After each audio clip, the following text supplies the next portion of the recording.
Magandang hapon. Narito na nga yung update sa ating minomonitor na si Super Typhoon Leon. Ito nga yung ating latest na satellite image. So etong si Leon, kaninang alas 4 ng hapon nasa layong 215 kilometers east-southeast ng Basco, Batanes. Ito ay nagtataglay ng lakas na hangin na 185 kilometers per hour malapit sa sentro at bugso na abot din sa 230 kilometers per hour. Kumikilos sa direksyong northwest sa bilis na 20 kilometers per hour at nakita nga natin dito sa ating satellite image, although yung pinakamalaking naapektuhan nitong si Super Typhoon Leon ay sa may northern Luzon at silangang bahagi ng Luzon area, yung kanyang trough extension posible pa rin magdala ng mga kalat-kalat na pag-ulan at makulimlim na panahon up to may Visayas area. Ito naman yung nakikita natin na posibleng track ni Leon. So, inaasahan nga natin na ito ang si Leon patuloy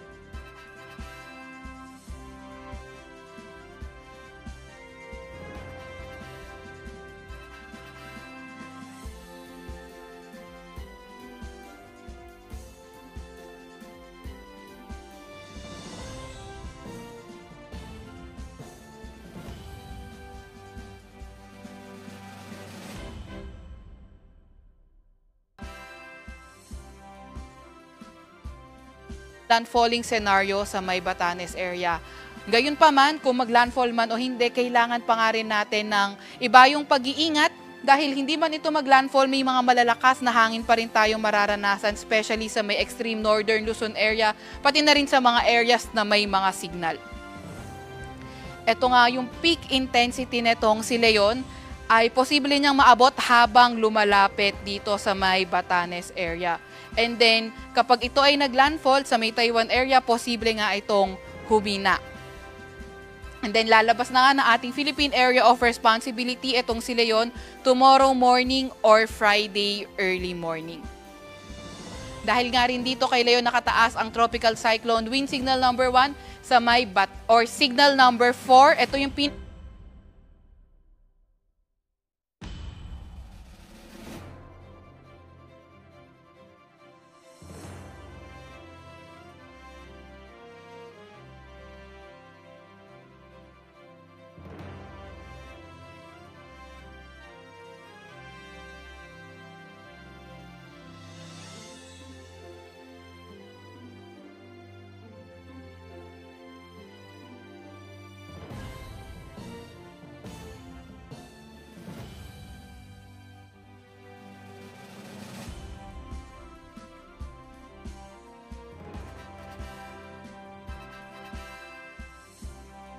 sa may Pangasinan, Nueva Ecija, Aurora, at ang northeastern portion ng Tarlac. So ingat lalo na sa mga may matataas na wind signal dahil malalakas nga yung hangin na ating mararanasan dyan.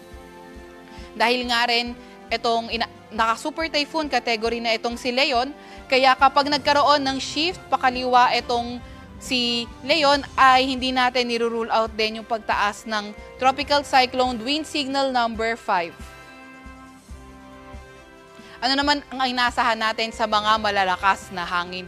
So for today, yung mga bugso ng mga malalakas na hangin, sahan natin sa may Bataan, Metro Manila, Calabarzon, sa may Mimaropa, Bicol Region, malaking bahagi ng Visayas at sa may Dinagat Islands. Tomorrow naman yung mga bugso ng malalakas na hangin sa malaking bahagi ng Cordillera Administrative Region, sa may Quirino, Nueva Vizcaya, Aurora, Bataan, sa may Metro Manila, Calabarzon, Mimaropa, Bicol Region, Northern Samar at malakingang bahagi ng Western Visayas. By Friday, bugso ng malalakas na hangin posible sa may Batanes, pati na rin sa may Babuyan Islands.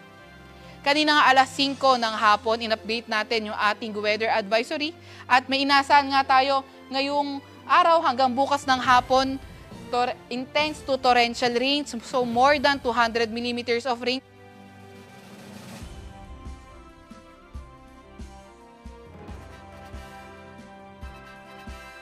Sa Ilocos Norte, Ilocos Sur, Apayao, Abra, Isabela, Occidental Mindoro, Calamian Islands at Antique, samantalang moderate to heavy rains 50 to 100 mm sa may Kalinga, Benguet, Mountain Province, La Union, Pangasinan at Occidental Mindoro.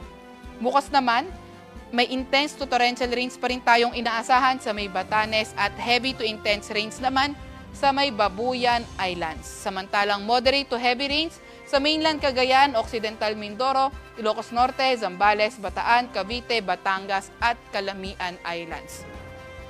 By Friday afternoon to Saturday afternoon, moderate to heavy rains inaasahan natin sa may Batanes, Occidental Mindoro, pati na rin sa may Calamian Islands. Meron din tayong nilabas na gale warning. Ito ay updated as of 5 p.m. today.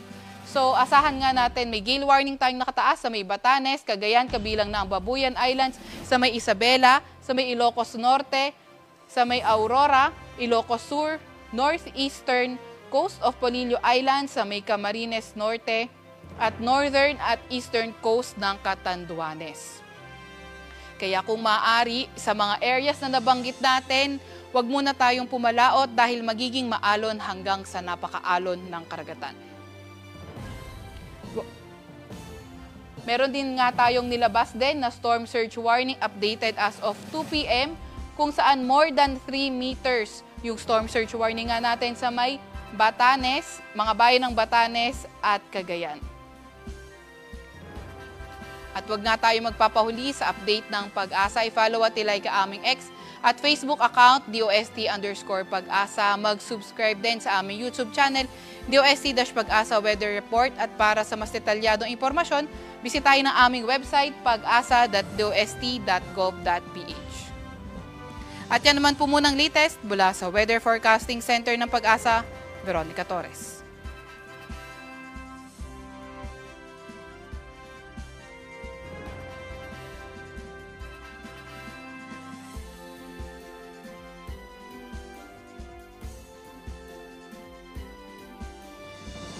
Sa muli, maraming salamat sa inyong panonood at pakikinig. Once again, El Maestro, see you on my next vlog. Bye-bye!